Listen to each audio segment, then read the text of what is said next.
Nous sommes vendredi de juillet 2020. Bonjour ou bonsoir, chers fidèles téléspectateurs de la télévision Renaissance. Encore une fois, à ce rendez-vous du journal en français. Les titres pour commencer. Le bien-être des policiers sera la priorité du nouveau ministre de la Sécurité publique. Gervais Dirakobucha, à la tête de son ministère, l'a annoncé lors de la remise et reprise avec son prédécesseur. Désormais, la milice Imbonerakure est mettre hors d'état de nuire les membres de corps de défense et de sécurité qui ont trempé dans les crimes sont des préalables pour que les réfugiés puissent regagner leur pays. Cela a été déclaré par Marguerite Barangitse, fondatrice de la Maison Shalom, elle aussi en exil pour le moment. Vous allez le suivre dans ce journal. Le président rwandais Paul Kagame a tendu la main au nouveau dirigeant du Burundi. Il a dit que son pays souhaite une bonne cohabitation avec son voisin du Sud. Selon le président Paul Kagame, la balle est pour le moment dans le camp du nouveau pouvoir à Gitega. Le développement de ces titres dans quelques poussières de secondes. Encore une fois, bienvenue dans ce journal. Après la mise en place du gouvernement, les nouveaux ministres commencent à décliner les priorités. C'est le cas du ministre de l'Intérieur, la sécurité publique et le développement communautaire. L'amélioration des conditions de vie du personnel sera sa priorité. C'est ce qu'indique Gervais Dirakobucha, le nouveau ministre ayant la sécurité publique dans ses attributions. Il s'entretenait avec la presse après une séance de remise et reprise avec son prédécesseur, Alain Guillaume Bunyoni. Suivez-le. Comme vous l'avez suivi avec moi, des dossiers que nous allons mettre, que nous allons suivre de près, de plus que les autres, ce sont les dossiers en charge de la sécurité de la population. Pour que la sécurité soit bonne au niveau de la population, il faut aussi mettre en avant le bien-être des policiers, les moyens de déplacement. Et comme ça, nous allons suivre avec ceux qui travaillent avec le ministre sortant. Et nous allons continuer à sauvegarder la paix et la sécurité sur tout le territoire national. L'appel du président de la République, Evariste Ndayishimiye, dans son discours, n'est pas rassurant quand il fait appel aux réfugiés burundais de rentrer. Ces propos sont de Marguerite Barangitse, fondatrice de la Maison Shalom. Selon elle, le rapatriement n'est pas possible que si la milice Imbonerakure est désarmée et les membres des corps de défense et de sécurité qui ont commis des crimes traduits en justice. Suivez-la. Nous avons fui parce qu'il y avait la milice qui est armée. Nous avons fui parce qu'on nous tuait, il y avait les viols, il y avait donc des arrestations arbitraires. Et il n'y avait pas de sécurité. Est-ce que tout cela est résolu? Et puis, pourquoi il nous appelle des enfants égarés? Je ne suis vraiment pas égarée. J'ai fui parce qu'il n'y avait pas de sécurité pour moi.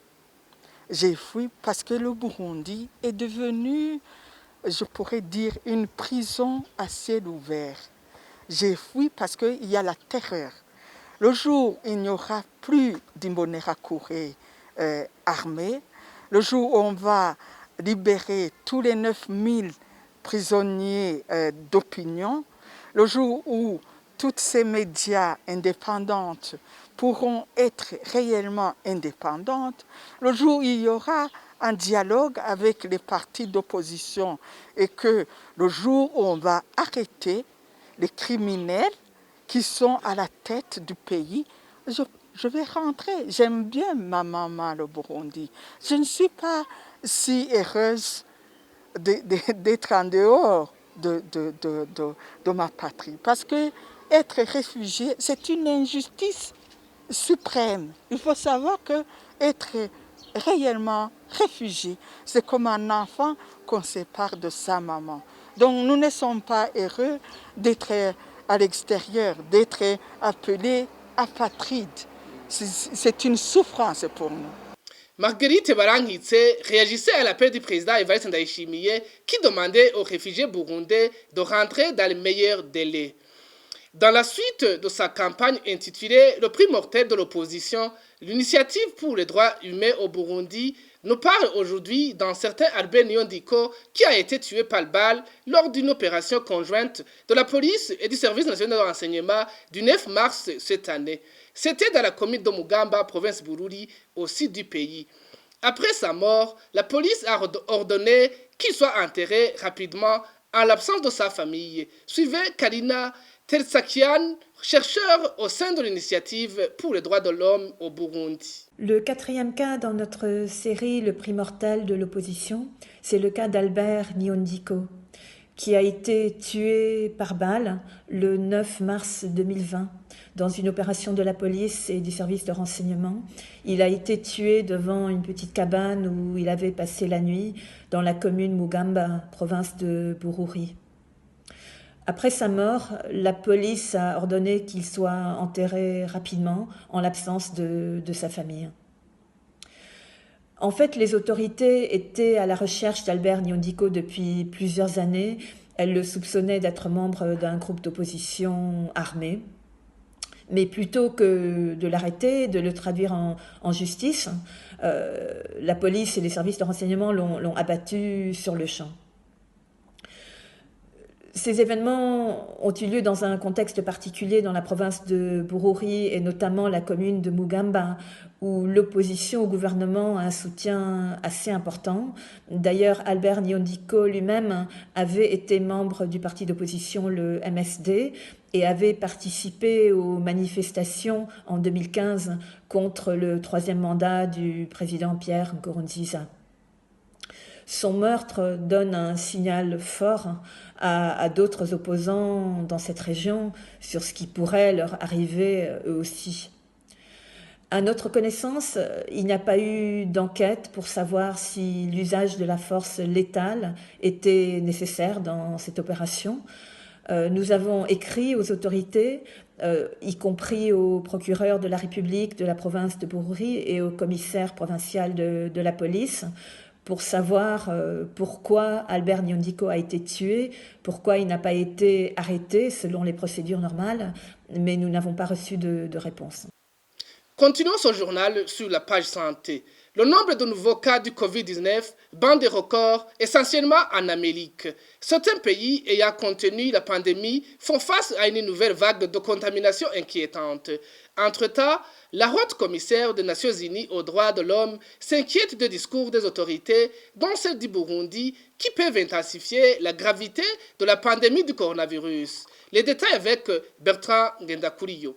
Jusqu'à ce jeudi, le virus du Covid-19 touche 10 694 288 cas confirmés et a déjà fait au total 516 210 morts dans le monde. De nouvelles vagues de contamination inquiétantes se manifestent en Allemagne, au Corée du Sud, en Chine ou encore au Portugal. Aux États-Unis, le pays compte ce jeudi 2 686 480 cas. Le nombre de décès ce jour est près de 706 morts en 24 heures, soit 128 062 décès au total. Le bilan continue de s'alourdir également au Brésil avec un nombre record de nouvelles contaminations. Il enregistre ce jeudi 1038 morts en 24 heures. Le pays déclare 1 448 753 cas recensés au total et 60 632 décès au total. Selon certains observateurs, le bilan pourrait doubler d'ici le mois prochain. En Italie, on note une baisse du nombre de cas avec 187 nouveaux cas ces dernières 24 heures. Le nombre total de cas recensés est de 240 760. L'Italie a rouvert ses frontières le 3 juin et a annulé la quarantaine obligatoire des étrangers de l'Union européenne. Le coronavirus poursuit également sa progression en Afrique avec son lot de nouvelles contaminations. Au Nigeria, on planifie déjà la reprise des vols intérieurs annoncés pour le mercredi 8 juillet. Le Nigeria avait fermé son espace aérien en mars dans le but de contenir la propagation du coronavirus. La Tanzanie, avec 509 cas de contamination, les cours ont repris lundi pour les élèves du primaire et du secondaire après 3 mois d'arrêt dû au coronavirus. Au Burundi, le nouveau président Evariste Ndayishimiye a déclaré mardi le Covid-19 comme le plus grand ennemi des Burundais. Il s'agit d'un revirement absolu par rapport à l'attitude de son prédécesseur Pierre Nkurunziza. 170 cas du virus du corona ont été déjà confirmés. S'agissant de son rapport sur les effets de la COVID-19 sur les droits de l'homme mardi à la 44e session, la haut-commissaire aux droits de l'homme, Mme Michelle Bachelet, a fait savoir que les discours des autorités peuvent intensifier la gravité de la pandémie de coronavirus. In Belarus, Brazil, Burundi, Nicaragua, Tanzania, and the United States, among others. Au Bélarus, Brésil, Burundi, Nicaragua, Tanzanie et aux États-Unis d'Amérique et dans d'autres pays, je suis préoccupée par les déclarations qui nient la réalité de la contagion virale et de l'augmentation de la population sur les problèmes clés qui peuvent intensifier la gravité de la pandémie en sapant les efforts visant à freiner sa propagation et à renforcer le système de santé. By undermining efforts to curb its spread and strengthen healthcare systems. Sachez qu'en Afrique, l'Afrique du Sud reste le berceau de la pandémie sur le continent africain où le nombre de nouveaux cas flambe. Le pays compte 159 333 cas recensés et près de 3000 morts. Merci à Bertrand Ngendakuriyo. Depuis ce mercredi 1er juillet, l'Union européenne a rouvert ses frontières à une quinzaine de pays hors zone Schengen. Seulement 4 pays africains figurent sur la liste de pays pour qui les frontières européennes seront désormais ouvertes à leurs ressortissants. Il s'agit du Maroc, de la Tunisie, de l'Algérie et du Rwanda, premier pays subsaharien à avoir confiné sa population. Cependant, l'interdiction de voyager vers l'Union européenne ne concerne pas les résidents de l'Union et leurs familles. Le Rwanda continue à tendre la main au nouveau pouvoir burundais. Interrogé par Jeune Afrique, Paul Kagame a indiqué que l'objectif de son gouvernement est une bonne cohabitation avec ses voisins.